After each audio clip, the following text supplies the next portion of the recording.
Hey there, Karyssa here.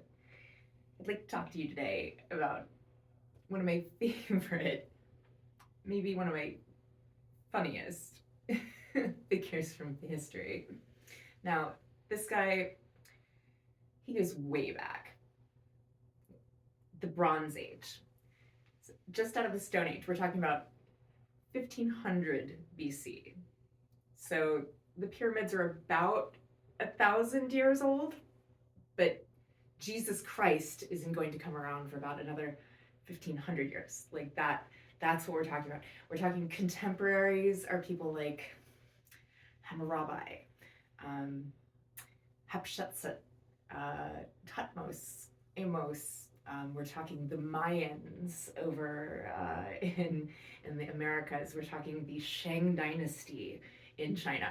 This is this is a very, very long time ago. And this fellow, just some guy. He's not an emperor. He's not he's not special. He's not divine. He's nothing important. He's just a guy. But he kind of figured out a way to make himself immortal. And even though he did it by some really shady methods, you kind of have to give the guy a hand. So some of you may have already figured out that I'm talking about the world's worst copper merchant, Nasir. So this man, we know about him first because of all of the complaints that were left about him. And now you might be thinking, okay, back in 1500 BC, it certainly was not as easy as going on Twitter or hopping on Yelp and just leaving a bad review for your copper merchant. Not at all. No. What you had to do back then, the prevailing way of sending a missive, was to use cuneiform on a clay tablet.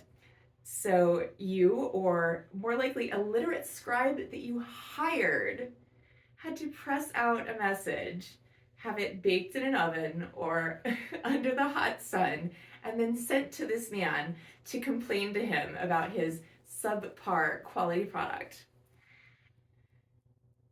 And so many of these were sent to this man about his poor quality copper that we still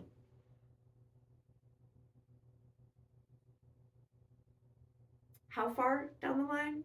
3,500 years are aware of them. And here's why specifically. Because Nasir built an extra wing onto his house to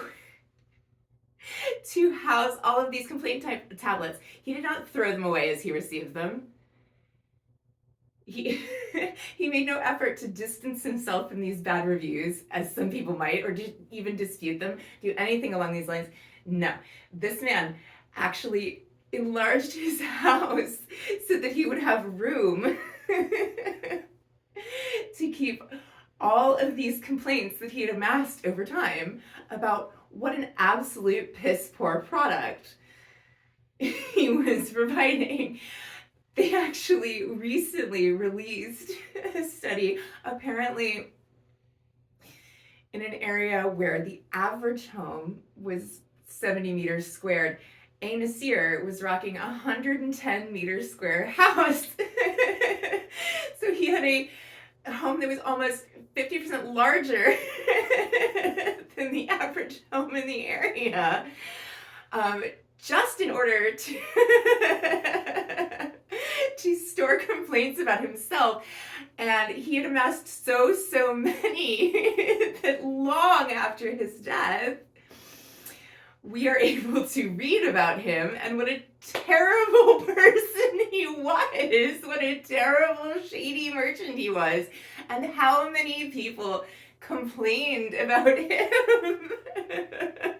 And he has purchased himself by this act Immortality. I am not saying this man invented playing, but I am saying that there was a significant advance in player hating when this man jumped on the scene. They had to advance that technology for Anasir.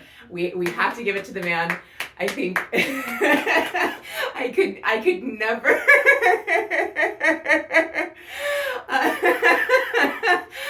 so we are still making memes about Anasir.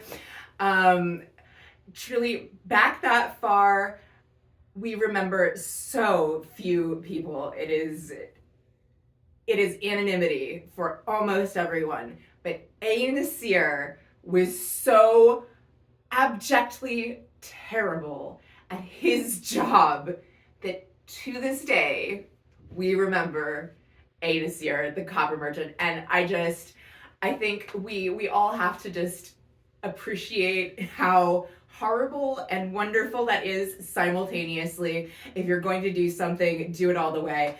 Anasir failed spectacularly, or did he? I don't even know.